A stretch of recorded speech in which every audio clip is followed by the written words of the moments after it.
آج کی مقدس رات کی برکتوں کو حاصل کرنے کے لیے آپ سب نے اس کا انعقاد کیا ہے۔ رب قدیر اپنے حبیب پاک کے صدقے میں آپ سب کی اس محفل میں شرکت کو شرف قبولیت عطا فرمائے، آمین۔ اور اس مقدس رات کی برکتوں سے ہم سب کو مالا مال فرمائے۔ آمین۔ مجھ سے پیشتر آپ حضرات نے نعت و منقبت کے اشعار سنے، تقریریں سنی۔ تھوڑی دیر کے لیے میں بھی آپ کے درمیان ہوں۔ عزیزم عبد القادر سلمہ کے بے حد اصرار پر اس وقت میں آپ کے درمیان ہوں، مگر یہاں آنے کے بعد میری خوشیوں میں اور اضافہ ہوا کہ یہ خطہ مسلک اعلیٰ حضرت کی خوشبو سے معطر ہے، اور میرے بہت سے تلامذہ یہاں پر ملے، ساتھ ہی ساتھ میرے قدیم احباب میں رفیق محترم حضرت مولانا وبالفضل اولانا صدر عالم صاحب قبلہ کا بھی نیاز مجھے حاصل ہوا۔ یہ سب شب برات کی برکتیں ہیں۔ کچھ دیر میں آپ کے درمیان رہوں گا۔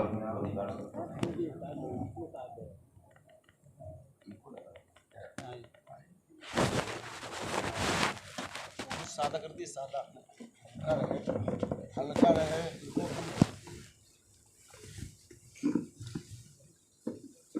کچھ دیر میں آپ کے درمیان رہ کر عرض و معروض کی جسارت کروں گا، مگر آئیے سب سے پہلے مصطفیٰ جان رحمت سرور کائنات فخر موجودات علیہ تحیت و ثنا کی بارگاہ قدس میں درود و سلام کا نذران عقیدت پیش کریں اور پڑھیں۔ اللہم صلی علی سیدنا و مولانا محمد معدن الجود والکرم و آلہ الکرام اجمعین۔ حضرات، اللہ تبارک و تعالی کا بے پناہ شکر اور اس کا احسان ہے کہ اس نے ہمیں اور آپ کو بے شمار نعمتوں سے مالا مال فرمایا۔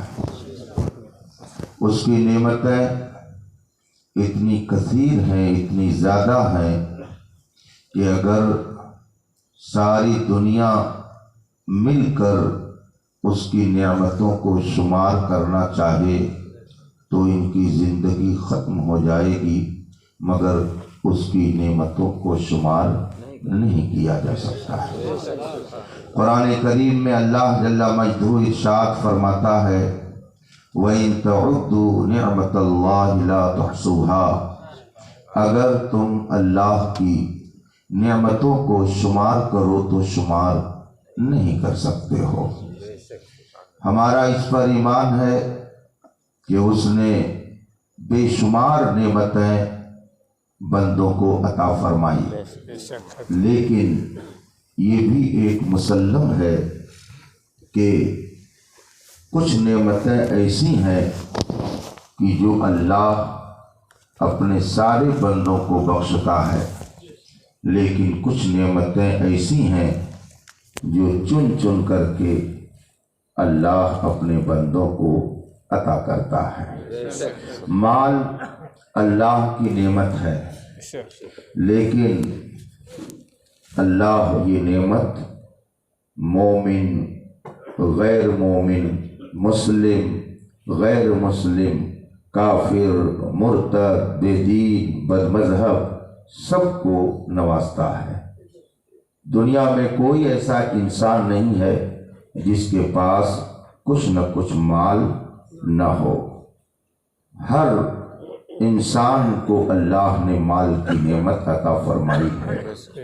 اسی طرح سے اللہ کی نعمت اولاد ہے۔ اللہ تبارک و تعالی نے ہر قوم کو یہ نعمت عطا فرمائی ہے۔ عزت اللہ کی طرف سے ایک نعمت ہے، اور یہ نعمت اللہ نے دنیا میں ہر قوم کو کچھ نہ کچھ عطا فرمائی ہے۔ شان و شوکت، شہرت اللہ کی نعمت ہے، اور اللہ یہ نعمت دنیا میں سب کو کچھ نہ کچھ دیتا ہے۔ لیکن اس وقت پوری دنیا میں 8 ارب کے قریب انسانوں کی آبادی ہے، جس میں سے 1.5 سے 2 ارب وہ ہیں جو نبی پاک کا کلمہ پڑھتے ہیں، اور بقیہ سب کے سب کلمہ پڑھنے کی نعمت سے محروم ہیں۔ اس کا مطلب ہے کہ یہ وہ نعمت ہے کہ جو اللہ سب کو عطا نہیں کرتا ہے۔ ہوا اللہ کی نعمت ہے، مومن بھی پاتا ہے، کافر بھی پاتا ہے۔ مسلمان یہ نہیں کہہ سکتا کہ ہوا، پانی اللہ کی یہ نعمت صرف ہمارے ہی لیے ہے۔ دنیا کا ہر فرد ان نعمتوں سے فیض یاب ہوتا ہے، بلکہ ایک نعمت تو ایسی ہے کہ سب کو اللہ دم بدم عطا کرتا ہے۔ مثلا آپ کی آنکھ، آپ کے ناک میں 2 سوراخ ہیں، ایک سوراخ سے سانس آپ لیتے ہیں اور ایک سوراخ سے سانس آپ باہر کرتے ہیں۔ آپ غور کیجئے کہ اگر آدمی نے سانس لی اور سانس اندر جا کر کے رک جائے، باہر نہ نکلے، تو بس ایک سانس رکی کہ اس کا سارا نظام رک گیا۔